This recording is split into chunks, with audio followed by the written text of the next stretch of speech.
Powell could move billions in crypto with just a few words this week. His speech at Jackson Hole is the event traders are watching, and it could spark massive volatility across Bitcoin, Ethereum, and stablecoins in minutes. My name is Danilo, and today we're going to break down what to expect, how traders are preparing, and what opportunities might open up if the market swings. If that sounds interesting to you, make sure to hit that subscribe button and ring the notification bell so you never miss future crypto updates. Alright, let's get into it. For months, markets have been betting that Powell will finally cut rates, with futures showing an 80 to 90% chance of easing. Traders are already positioned as if the decision is practically guaranteed, but cracks are showing.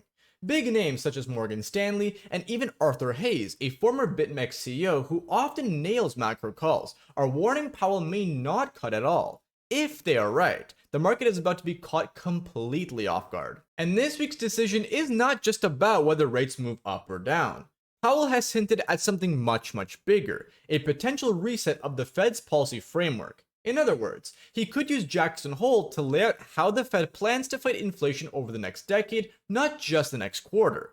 That means traders are not just betting on one rate call, they are betting on the roadmap for the global economy. Think about it like this. If Powell signals that the Fed is willing to tolerate higher inflation in exchange for protecting jobs, that is bullish for risk assets like crypto in the medium term. But if he doubles down on higher for longer, it resets the playing field, and suddenly valuations across stocks, bonds, and Bitcoin may need to be repriced. This is why options traders are paying nearly double the usual premium going into the event. We have seen this kind of mispricing before. Consensus leaned dovish into a big Fed moment, Powell took a firmer line, and the first move was a fast risk-off sweep. Funding flipped negative, open interest cleared, and only after that did ETF flow start to stabilize. The real trade was not the first candle, it was the repositioning that followed when fear peaked and bids returned. For crypto traders, the payoff is quite simple. When the market thinks it has priced it in, that is usually when it has not. If Powell surprises, the shock could hand prepared traders one of the best setups of the year, not because of what happens on speech day, but because of the positioning shakeout that follows. The tricky part about this week is that the data is not pointing in one clean direction. Consumer inflation has been cooling, which gives bulls some hope that the Fed's aggressive stance could soften. But producer prices, the costs businesses face before goods hit the shelves, came in hotter than expected. That is a warning sign that inflationary pressures may not be gone yet, and frankly, it muddies the waters for Powell's speech. Then there's the labor market. Jobs data has stayed surprisingly strong throughout this entire tightening cycle, and that is both good and bad. On one hand, it means the economy has not cracked yet. On the other, a resilient job market gives Powell cover to stay cautious and remind everyone that the fight against inflation is not over. This year's symposium theme is literally called Labor Markets in Transition, so expect him to use jobs as the backbone of his argument. Adding to the complexity is politics. Trump has openly attacked Powell for keeping policy too tight. While the Fed is supposed to be independent, traders know political pressure can shift the tone even subtly. If Powell bends too much, he risks losing credibility. If he doubles down, he risks rattling markets. That tension makes this year's speech different from a textbook macro update. For traders, the key takeaway is this. Powell is not just reacting to numbers, he is balancing inflation data, job strength, and political fire. If he holds firm, there could be short-term pain for risk assets like crypto, but if you understand the backdrop and avoid panic selling on the first red candle, you'll be ahead of most of the market that is only trading the headlines. Here's how the backdrop transmits into crypto. A firmer tone lifts real yields and the dollar. A stronger dollar pressures risk assets, ETF flows turn defensive, funding tilts negative, and open interest clears as forced sellers exit. If Powell softens, the chain runs in reverse. The dollar eases, credit conditions breathe, ETF outflows slow, funding normalizes, and spot demand returns first in Bitcoin and ETH, then in higher beta names. This is where everything comes to a head. Powell has two clear paths in front of him, and each carries major consequences for crypto markets. If he hints at rate cuts, even cautiously, markets will read it as the Fed taking its foot off the brake. That could ignite a relief rally across Bitcoin, Ethereum, and altcoins, with traders piling in on the idea that liquidity is coming back sooner than expected. It may not last forever, but the first reaction would almost certainly be bullish. On the other hand, if Powell doubles down and signals higher for longer, the immediate reaction could be brutal.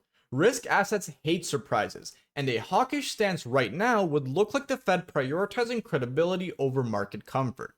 That could mean a sharp sell-off across crypto in minutes, especially for over-leveraged traders who are already skating on thin margins. The groups most exposed here are leveraged traders and smaller altcoins. On higher leverage, even a 2 to 3% dip in Ether Bitcoin can cascade into mass liquidations. On the altcoin side, projects with thin liquidity or hype-driven runs are usually the first to get punished. Meanwhile, stablecoin yields and platforms like Ethena or Hyperliquid could actually benefit from volatility, as traders rotate into safer yield or look for liquidity advantages. So, it's not just about the direction, it's about which corners of the market get stressed first. There's also the wild card. Powell could try to thread the needle and float the idea of a broader policy pivot, not today but on the horizon. That kind of messaging can reshape expectations for months ahead. Markets would swing violently at first, then slowly price in what a new path means. That's where volatility isn't just likely, it's guaranteed. For traders, this week is all about protection. Set stop losses, hedge exposure, and don't underestimate how fast headlines can flip the tape. For long-term investors, though, a shock dip might be the entry point you've been waiting for. When everybody else is panicking, disciplined buyers can find rare opportunities. Right now, the data shows exactly how nervous traders are. US Bitcoin and Ether ETFs have seen nearly 1.9 billion in outflows over just 4 trading sessions. That's a wave of money rushing to the sidelines ahead of Powell's speech, and it tells you that institutional investors are bracing for volatility. Short-term players don't want to be caught in the blast radius. But then here's the flip side. While the fast money is exiting, the long-term holders and institutions are still quietly accumulating. On-chain data shows whales and treasury-style investors adding to positions, treating every dip as a chance to scale in. They aren't trying to time Powell's every single word. They're focused on where Bitcoin and Ethereum will be 6 months, 12 months, and 5 years from now. That split comes down to time horizons. ETFs live and die by quarterly performance, so protecting against near-term drawdowns is their first priority. On-chain whales, by contrast, think in cycles. They expect volatility and actually rely on it to build positions at cheaper levels. It's why the tape can look panicked while wallets with deep pockets are quietly growing. That divergence is why sentiment is so important right now. Crypto fear and greed indexes are flashing extreme bearishness, and history shows that's exactly where contrarian moves often begin. When the majority is selling or hedging, the smart money starts stacking. It doesn't always pay off instantly, but it sets up the foundation for the next rally. So the lesson here is actually quite simple. Short-term ETF money is fleeing, but smart money is buying the fear. If you're a trader, you need to be cautious in the next 48 hours. But if you're building a long-term position, this kind of extreme pessimism has historically been where the best opportunities appear. Powell's words can whip markets around in the short term, but the bigger story is what outlasts him. Monetary policy sparks headlines, but adoption trends rewrite the long-term charts. That's where the real alpha lives, not in predicting Powell's pauses or cuts, but in understanding what protocols thrive regardless of his tone. Take stablecoins. Arthur Hayes projects 10 trillion in stablecoin circulation by 2028, and that's not a throwaway number. We're talking about the US dollar going on-chain at scale, with stablecoins becoming the preferred weapon of global finance.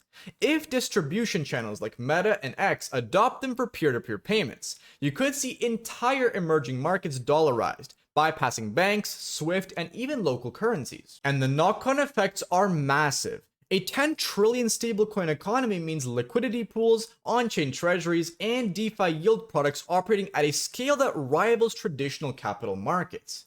Instead of DeFi being a niche little playground, it becomes the infrastructure layer where corporations, funds, and even governments transact.